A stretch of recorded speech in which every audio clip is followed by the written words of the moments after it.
Muy bienvenidos a nuestro estudio de hoy, Daniel capítulo número 10, titulado Miguel, el gran príncipe.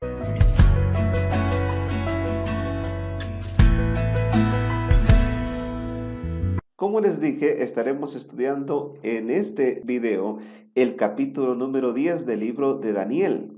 El capítulo 10 de Daniel es una sola unidad con el capítulo 11 y 12 en el texto hebreo. Fue escrito en el tercer año del reinado de Ciro, ¿verdad? Aquí nos vamos hasta el final del tiempo de Daniel, como lo podemos ver acá en esta gráfica ya un poco más ampliada. El capítulo número 10 al 12 fue escrito en el tercer año del reinado de Ciro el persa, ¿verdad? Esto sería por el año 534 antes de Cristo.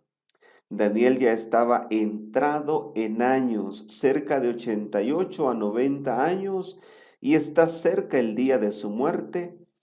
Por eso se le da la promesa a Daniel de que él estaría siendo parte de la resurrección de los justos en el tiempo final. Esto es en Daniel 12. En esta línea temporal que vemos a los reyes que sucedieron desde Nabopolassar. Cuando murió, pues lo sucedió en el trono el rey Nabucodonosor, quien con Amitis tuvo 3 hijos, Evil-Merodach, Eana Sarusur y Nitocris, que era su hija. Nitocris se casa con Neligrisur al final, ella es la que está en el reinado. Neligrisur muere, entonces su hijo Labashi-Marduk toma el trono.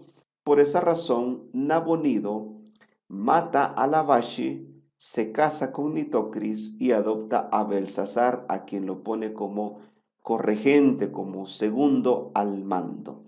Por eso es que aparece Belsasar como rey en el capítulo número 5 del libro de Daniel. Y se le menciona como el último de los reyes de Babilonia.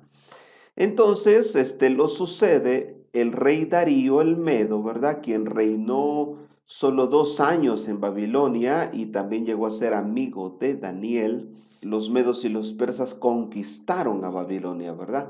Ciro el persa sucede a Darío. Vean, en este tiempo del reinado de Ciro es que se da la visión del capítulo número 10 al 12. Ciro reinó 7 años sobre Babilonia y fue un instrumento de Dios al darle salida al pueblo de Dios de Babilonia. Aquí estamos hablando del retorno de Zorobabel con 42.300 judíos. Sin embargo, no fue fácil que este rey hiciera lo que Dios deseaba que hiciera, porque Satanás influyó en su ánimo y en el ánimo de su hijo Cambises. Pero Dios también intervino y se dio una batalla espiritual. De eso habla este capítulo 10, que nos enseña que todo tiene un trasfondo espiritual. Veamos los bosquejos. Aquí estamos en la parte profética del libro de Daniel, como lo vemos acá, ¿verdad? Estamos en la visión de Miguel. El bosquejo del capítulo 10 tiene 4 partes. Del verso 1 al 3 tenemos la aflicción de Daniel. Del verso 4 al 9 tenemos la visión del varón vestido de lino. Del verso 10 al 15 tenemos a Gabriel que levanta a Daniel. Y del verso 16 al 21 tenemos a Gabriel que toca a Daniel. ¿Quiénes eran los que controlaban el mundo en el tiempo de Daniel? Bueno, vemos lo que se le mostró hace 70 años a Daniel y cómo esto se ha cumplido al pie de la letra. Recordemos que a Daniel se le mostró la sucesión de los reinos y se le mostró que Babilonia no sería para siempre un reino eterno, sino que vendría otro reino después de Babilonia. Esto sería el reinado medo-persa. Algo que Daniel ya sabía por nombre desde hace unos 18 años antes que los medos y los persas llegaran. En el momento de esta visión es el reino de Media y Persia, la potencia protagonista en el escenario de la historia del mundo. Y vemos cómo Satanás ha intentado controlar a los reyes más poderosos e influyentes para regar sus mentiras y para luchar contra el pueblo de Dios. Esto hizo con Nimrod, esto hizo con Faraón, esto hizo con Belsasar, también lo hizo con Herodes, Napoleón, Hitler y otros. Ahora, en este capítulo se lo ve intentando controlar a Ciro el persa y a su hijo Cambises. Leamos Daniel capítulo número 10, verso 1 al 3. En el tercer año de Ciro, rey de Persia, fue revelada palabra a Daniel llamado Belsasar. La palabra era verdadera y el conflicto grande. Pero él comprendió la palabra y tuvo inteligencia en la visión. En aquellos días yo, Daniel, estuve afligido por espacio de 3 semanas. No comí manjar delicado, ni entró en mi boca carne, ni vino, ni me ungí con perfume hasta que se cumplieron las 3 semanas. Daniel 10, 11 y 12 son de los capítulos menos estudiados, menos predicados y menos comprendidos de la Biblia. Por eso estamos terminando esta serie dedicándole por lo menos un video a cada uno de estos capítulos. Estos 3 capítulos en el original hebreo son un solo capítulo y es la cuarta y última visión profética que recibe Daniel en su vida. Entonces hablemos de la aflicción. El hecho de que la ciudad de Jerusalén estuviera desolada, en ruinas, con el muro defensivo caído y propensa a cualquier asalto, afligía a Daniel. Porque la reconstrucción del muro de Jerusalén se había detenido gracias a los rumores de los samaritanos levantados contra los judíos. Daniel quizás piensa que hay pecados no confesados o no abandonados que están impidiendo el cumplimiento de la promesa, ya que los servicios del templo habían sido suspendidos por muchos años y los pecados no habían sido perdonados o purificados delante de Dios. Esta aflicción o esta duda que se le presenta a Daniel, no creo que sea porque Daniel dude de las promesas de Dios, sino más bien duda de que el pueblo de Dios se haya mantenido fiel. Esto es porque él ha visto a Dios obrar maravillas mostrando así su fidelidad. Esto a pesar de que a Daniel se le ha mostrado el tiempo que tardarían en reconstruir la ciudad. El ayuno de Daniel no fue un ayuno total, sino parcial. Se abstendría de manjares delicados, carnes y vinos por un espacio de unos 21 días. Solo comería comida sencilla como frutas y verduras. Saben, Daniel era un hombre consagrado, un hombre de oración, de intercesión, que ayunaba, que clamaba, que se esforzaba por aprender, que testificaba, que predicaba, que ganaba almas para Cristo, pues él fue un gran evangelizador de reyes. Y hacía todo esto en una nación pagana, rodeada de gente completamente secular. Recuerden que para ser un cristiano victorioso, que crece y se mantiene, hay que consagrarse. Leer la Biblia, orar, ayunar, pero también hay que testificar. Y Daniel hacía ambas cosas. Leamos los versos del 4 al 9. El día 24 del primer mes estaba yo a la orilla del río Hidekel. Alcé mis ojos y miré, y vi un varón vestido de lino y ceñida su cintura con oro de Ufaz. Su cuerpo era como de berilo, su rostro parecía un relámpago, sus ojos como antorchas de fuego, sus brazos y sus pies como el color del oro bruñido, y el sonido de sus palabras como el estruendo de una multitud de las aguas. Solo yo, Daniel, vi aquella visión. No la vieron los hombres que estaban conmigo, sino que se apoderó de ellos un gran temor, y huyeron y se escondieron. Quedé pues yo solo ante esta gran visión, pero no quedaron fuerzas en mí. Antes bien, mis fuerzas se cambiaron en desfallecimiento, pues me abandonaron totalmente. Pero oí el sonido de las palabras, y al oír el sonido de sus palabras caí sobre mi rostro en un profundo sueño, con mi rostro en tierra. En esta parte del capítulo 10, Daniel tiene una visión de Miguel, o Jesús glorificado. Al parecer, a muchos de los grandes hombres de Dios se les permitió contemplar la gloria divina de Jesús. Pero esto al estar ya avanzados en edad, como Moisés, como Daniel y Juan. Por eso hablemos de la descripción del varón vestido de lino, la cual es muy similar a la que vio Juan en el Apocalipsis. Se sabe que Daniel está contemplando a Jesús, que es llamado en este libro Miguel, el gran príncipe. Miguel viene del hebreo Micael y significa quien como Dios. También puede ser traducido como una afirmación, el que es como Dios. El nombre de Miguel solo aparece 5 veces en toda la Biblia y en 4 de ellas está en combate directo con Satanás. Parece ser el nombre de batalla de Jesús contra este ser maligno.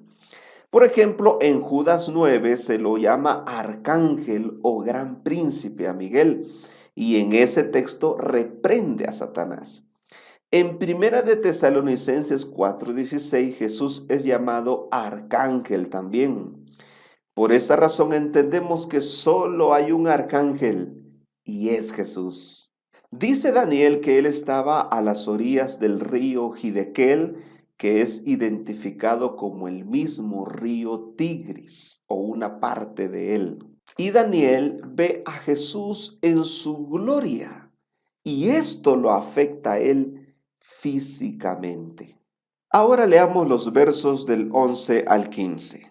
Daniel, varón muy amado, está atento a las palabras que he de decirte y ponte en pie, porque a ti he sido enviado ahora. Mientras hablaba esto conmigo, me puse de pie temblando. Entonces me dijo, Daniel, no temas, porque desde el primer día que dispusiste tu corazón a entender y a humillarte en la presencia de tu Dios, fueron oídas tus palabras, y a causa de tus palabras yo he venido. Mas el príncipe del reino de Persia se me opuso durante 21 días. Pero Miguel, uno de los principales príncipes, vino para ayudarme y quedé ahí con los reyes de Persia. He venido para hacerte saber lo que ha de suceder a tu pueblo en los últimos días, porque la visión es para esos días. Mientras me decía estas palabras, yo tenía los ojos puestos en tierra y había enmudecido. Estaba completamente sorprendido Daniel. Pero vea las palabras del ángel. Dice que esta visión, que tiene que ver con el capítulo 11 y 12, es para el pueblo de Dios de los últimos días. Ahora, vean esta parte interesante. Dice que el ángel pone la mano sobre Daniel. O sea, quien pone la mano sobre Daniel no fue Jesús, porque éste está lejos a la distancia, en medio del río. Este es un ángel enviado a Daniel en respuesta a sus oraciones y ayuno. Y debe ser evidente que es el ángel Gabriel quien ya había sido enviado antes a explicar la visión del capítulo 9. Gabriel, el nombre de este ángel, significa hombre de Dios. Entonces el ángel ayudó a Daniel a ponerse de pie. Este mismo desfallecimiento que experimentó Daniel, lo sintió Juan. Y las mismas palabras dirigidas a Juan fueron también dirigidas a Daniel. No temas. ¿Por qué? Porque estar ante la presencia del Dios Santo y contemplar su gloria nos llena de temor a nosotros seres mortales y pecadores. Cuando se habla del príncipe de Persia, ¿de quién se está hablando? La palabra zar es traducida como príncipe en este contexto, y en este contexto debe entenderse como seres sobrenaturales o espirituales. Por eso el rey de Persia, que se oponía a los planes de Dios, estaba siendo influenciado por el príncipe de las tinieblas, Satanás. O sea, Ciro estaba siendo influenciado por Satanás para ir en contra de Dios. Entonces Gabriel estuvo luchando contra esas influencias, pero fue necesario la intervención divina del príncipe de los príncipes, Cristo Jesús, quien se quedó hasta que la victoria fue ganada y los planes de Dios consumados. Veamos esta cita del libro Profetas y Reyes, página 418 y 419, que dice: Mientras Satanás estaba procurando influir en las más altas potestades del reino de Medo-Persia para que mirasen con desagrado al pueblo de Dios, durante 3 semanas Gabriel luchó con las potestades de las tinieblas sobre el ánimo de Ciro, y antes que terminara la contienda, Cristo mismo acudió en auxilio a Gabriel. Y todo esto se le estaba mostrando a Daniel. Analicemos la frase que dice: quedé ahí. O sea, Daniel está viendo a Jesús después que ha ganado la batalla sobre las potestades del enemigo y se retira para el cielo. Pero es dejado Gabriel un tiempo más para asegurar la victoria.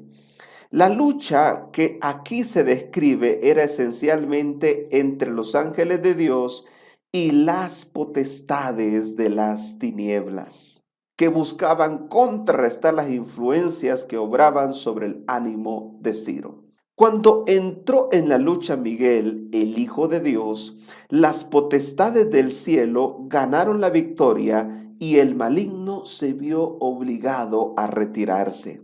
Las palabras que se traducen quedé se usa en otros pasajes con el sentido de permanecer cuando otros se han ido o han sido alejados. Es también la palabra que usó Elías para referirse a sí mismo cuando creía que todos los demás habían abandonado el culto al verdadero de Dios y solo yo he quedado, dijo en Primera de Reyes 19, 10 y 14.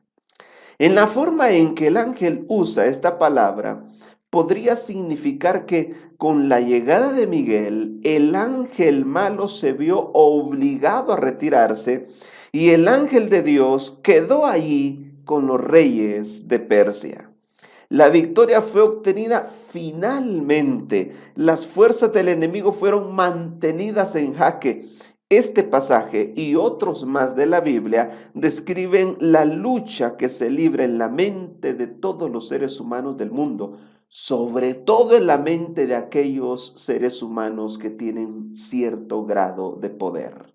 Pues lo que vemos aquí es la batalla entre Jesús y Satanás por el corazón del rey Ciro. Leamos nuevamente el verso 13 que dice: Mas el príncipe de Persia se me opuso durante 21 días, pero he aquí que Miguel vino a ayudarme. Recordemos que Satanás trata de influir en el ánimo de la gente que tiene poder para rebelarse contra Dios. En el tiempo de Daniel lo hacía con reyes, príncipes, sátrapas. Hoy día lo hace con presidentes, vicepresidentes, embajadores, magistrados, diputados, pues unos están con Jesús y otros con Satanás. ¿Qué significa esto, queridos hermanos? Que Satanás estaba tratando de influenciar en la mente de Ciro y de su hijo Cambises. Por eso fue enviado el arcángel Gabriel, otro ser espiritual, para contrarrestar las fuerzas de Satanás y de otros ángeles. Pero se vio en la necesidad Jesús mismo de manifestarse para reprender a ese ser maligno y tomar el control de la situación. Ahora, veamos algunas citas que nos dan revelación sobre esta situación. La primera cita en Profetas y Reyes, página 418 y 19 dice: Durante 3 semanas Gabriel luchó con las potestades de las tinieblas, procurando contrarrestar las influencias que obraban sobre el ánimo de Ciro. Todo lo que podía hacer el cielo en favor del pueblo de Dios fue hecho. Se obtuvo finalmente la victoria. Las fuerzas del enemigo fueron mantenidas en jaque mientras gobernaron Ciro y su hijo Cambises. Veamos esta otra cita en Conflicto de los Siglos, página 372, que dice: si se hubiese podido descorrer el velo que separa el mundo visible del invisible, se habrían visto ángeles que se acercan a esas almas resueltas y las protegían de los dardos de Satanás. O sea, en esta cita se nos habla de que hay una lucha que tiene un trasfondo espiritual que nuestros ojos no pueden ver, pero es tan real como las batallas humanas. Esta otra cita, ahí mismo en el Conflicto de los Siglos, página 477, dice: si se pudiese descorrer el velo que separa el mundo visible del invisible, y los hijos de los hombres pudiesen ver a un ángel apuntar cada palabra y cada acto que volverán a encontrar en el día del juicio, ¿cuántas palabras de las que se pronuncian cada día no se dejarían de pronunciar? ¿Cuántos actos se dejarían sin realizar? Debemos tener conciencia, hermanos, que hay una batalla que tiene un trasfondo espiritual, que hay seres espirituales, ángeles y demonios que están batallando por tomar posesión de nuestro corazón, y que los ángeles de Dios tienen la responsabilidad de anotar todo lo que decimos y hacemos. Por esa razón debemos procurar que lo que hagamos o digamos glorifique a nuestro Dios. Esta otra cita dice: la relación entre el mundo visible y el invisible, el ministerio de los ángeles de Dios y la influencia o intervención de los espíritus malignos son asuntos claramente revelados en las Sagradas Escrituras y como indisolublemente entretejidos con la historia humana. Vean, todo lo que ha pasado en la historia de este mundo ha estado directamente relacionado a un trasfondo espiritual. Todas las batallas, las luchas, las ideologías, todo lo que se está desarrollando hoy día tiene un trasfondo espiritual, para bien o para mal. Por esa razón nosotros tenemos que ser sabios cuando nos vamos a inclinar hacia un lado o al otro en asuntos políticos y religiosos. Vean esta otra cita en el libro La Educación, página 275, que dice: aunque los gobernantes de este mundo lo ignoren, a menudo los ángeles han hablado en sus concilios, han desbaratado propósitos y detenido males que hubieran causado oprobio y sufrimiento a los hijos de Dios. Ahora, leamos los versos 16 al 21 del capítulo 10 de Daniel. Pero uno con semejanza de hijo de hombre tocó mis labios. Entonces abrí la boca y hablé y dije al que estaba delante de mí: Señor mío, con la visión me ha sobrevenido dolores y no me quedan fuerzas. ¿Cómo pues podrá el siervo de mi Señor hablar con mi Señor? Porque al instante me faltaron las fuerzas y no me quedó aliento. Aquel que tenía semejanza de hombre me tocó otra vez, me fortaleció y me dijo: Muy amado, no temas, la paz sea contigo, esfuérzate y cobra aliento. Mientras él me hablaba, recobré las fuerzas y dije: Hable mi Señor, porque me has fortalecido. Él me dijo: ¿Sabes por qué he venido a ti? Ahora tengo que volver para pelear con el príncipe de Persia. Al terminar con él, el príncipe de Grecia vendrá, pero yo te declararé lo que está escrito en el libro de la verdad. Nadie me ayuda con ellos, sino Miguel, vuestro príncipe. Vemos algunos puntos interesantes de esta última parte del capítulo 10. Cuando habla de semejante a hijo de hombre, se está refiriendo a Gabriel, quien veló su resplandor y apareció en forma humana, se quedó ahí con Daniel. Y este ángel fue el que tocó sus labios. Esto es muy parecido a la visión del llamado de Isaías, donde un querubín es enviado a tocar sus labios con las brasas del altar del incienso, símbolo de la mediación de Jesús. Recordemos que la salvación se da por dos acciones de Cristo, la cruz y la mediación. Y dice que Daniel experimentó dolores, quedó sin fuerza, sin aliento. Pero este toque del ángel enviado por Jesús lo fortaleció. Veamos las frases del ángel que reflejan cómo es visto Daniel por Jesús. Se le dice que Daniel es muy amado. Se le dice, no temas, la paz sea contigo, esfuérzate y cobra aliento. Y estas mismas frases son para ti, querido hermano que estás viendo este video, querido amigo. Tú eres muy amado para el Señor. No temas el venir y entregar la vida al Señor. Cuando lo hagas, la paz será contigo y el Señor te dará fuerzas y ánimo para seguir adelante en la vida. Ahora bien, conectemos este capítulo con el libro de Apocalipsis, con las profecías apocalípticas. Y lo vamos a hacer especialmente con el capítulo número 13 del libro de Apocalipsis. En el capítulo 13, verso 1 dice: Me paré sobre la arena del mar y vi subir del mar una bestia que tenía 7 cabezas y 10 cuernos, y en sus cuernos tenía 10 diademas y sobre sus cabezas nombres de blasfemias. ¿Qué es lo que vemos aquí, hermanos? Aquí estamos viendo cómo Satanás, así como controló reinos en el tiempo de Daniel, influyéndolos a través de los reyes, lo hará a lo largo de la historia y lo hará en el tiempo del fin. Una mejor traducción de este texto sería, y él se paró, porque en la versión que leí dice, me paré, como dando a entender que fue Juan el que se paró. Pero en realidad una mejor traducción sería, él se paró. ¿Quién se paró sobre la orilla del mar? Pues Satanás. O sea, Satanás se para sobre la arena del mar profético porque él va a hacer surgir, él va a invocar, va a crear su obra maestra, un reino político religioso que hará que la gran mayoría de los moradores de la tierra se vaya en pos de adoración hacia él y no hacia el verdadero Dios. ¿Por qué decimos que esta traducción debería ser y él se paró?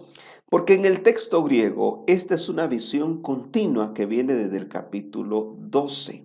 Además, como un asalto o ataque final, Satanás crearía una bestia formidable, la cual tendrá a millones de seguidores engañados. ¿De dónde sale esta bestia? Pues del mar, que son muchedumbres, pueblos o naciones.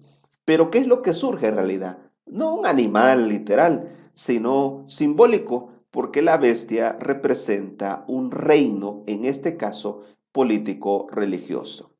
La bestia que ve Juan tiene 7 cabezas y 10 cuernos, que son reyes o poderes dominados, influenciados por Satanás. Las diademas también son coronas reales al servicio de esta bestia. Y los nombres blasfemos que trae esta bestia representan los títulos divinos usurpados por esta bestia. Leamos el verso 2.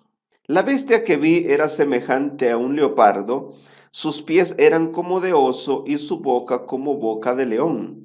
El dragón le dio su poder, su trono y gran autoridad. Ahora, aquí vemos, como les dije, una bestia híbrida. El león, o sea, el hocico de león, representa a Babilonia, en este caso, el falso sacerdocio. Las patas de oso representan a Medo-Persia, ¿verdad? O sea, al espiritismo que viene de esas regiones orientales. El leopardo, la bestia tiene cuerpo de leopardo, representa las filosofías griegas paganas que se han infiltrado en el cristianismo. O sea, este poder político religioso nace después de estos reinos, pues estos reinos ya no están. Tendría que pasar Babilonia, Medo-Persia, Grecia y entonces entramos a Roma, tanto pagana como papal. El texto es claro al decir que es el dragón, o sea, Satanás, quien le otorga su poder, su trono y gran autoridad. Eso significa que esta bestia es muy similar al mismo diablo.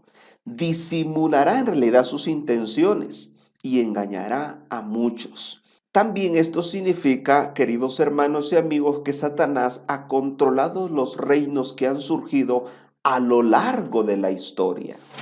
Y cuando Dios decide ponerles fin, Satanás pues levanta otro reino y otro más. Pero este reino descrito en Apocalipsis 13 será el último que se le permitirá levantar. Satanás controló a los babilonios, a los medo-persa, a los griegos, a Roma pagana, y ahora la profecía dice que ha levantado un último reino, un último poder político y religioso, que es la obra maestra del dragón, la bestia de 7 cabezas y 10 cuernos, la cual gobierna el cristianismo presentando a un falso Cristo. Pero no temamos, pues la victoria para el pueblo de Dios está asegurada. Así como hubo victoria en el tiempo de Daniel, al impedir que Satanás controlase a Ciro y a Cambises, asimismo, queridos hermanos, Dios dará la victoria a su pueblo en el tiempo del fin. Recordemos lo que dice Apocalipsis capítulo 15, verso 2.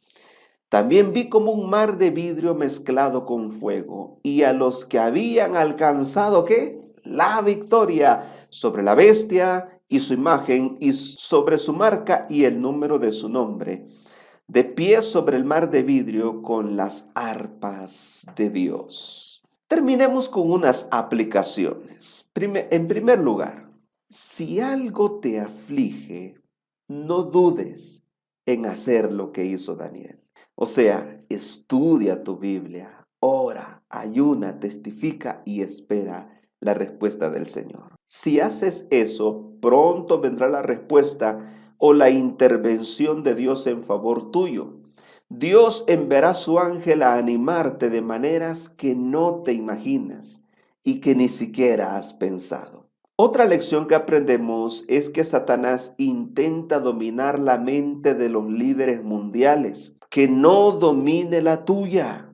Mantente siempre al lado de la verdad y serás grandemente recompensado. Otra lección que nos enseña este estudio es que Jesús y sus ángeles batallan a nuestro lado, batallan por el control de nuestras mentes. Ábrele tu corazón a Jesús y ciérralo a Satanás. Y otra lección que nos enseña este estudio es que Jesús está en pleno conocimiento y control de los sucesos que pasan en este mundo. Por esa razón quiero hacerte un llamado, una invitación, como podemos ver en esta imagen. Hay un ser espiritual que te dirá, no, no te entregues a Jesús, pero hay un ángel que te dirá, entrégate a Jesús. ¿A quién le harás caso? ¿A quién le abrirás el corazón? Hoy en esta oportunidad Jesús y Satanás batallan en tu mente. ¿Quién va a ganar? Tú lo decides. Pero te recuerdo que la palabra del Señor dice, dame, hijo mío, tu corazón y miren tus ojos por mis caminos. Vamos a orar. Querido Jesús, te damos gracias por este estudio que nos ha mostrado que tú batallas por el corazón de los líderes de este mundo. Por eso, Señor Jesús, queremos orar por los gobernantes, por los mandatarios, Señor, para que se rindan a ti, cierren su corazón a Satanás y escuchen tu voz, Señor. Pues si se deciden entregar al servicio de Satanás, sus almas se perderán, Señor, y tú les has de juzgar por todo el mal que hayan hecho. Señor Jesús, hemos aprendido que tú estás al control de los hechos que pasan en este mundo y que pronto a pronto harás justicia. Por eso nos ponemos en tus manos, en el nombre de Jesús. Amén. Nos vemos en el siguiente estudio y que Dios te bendiga.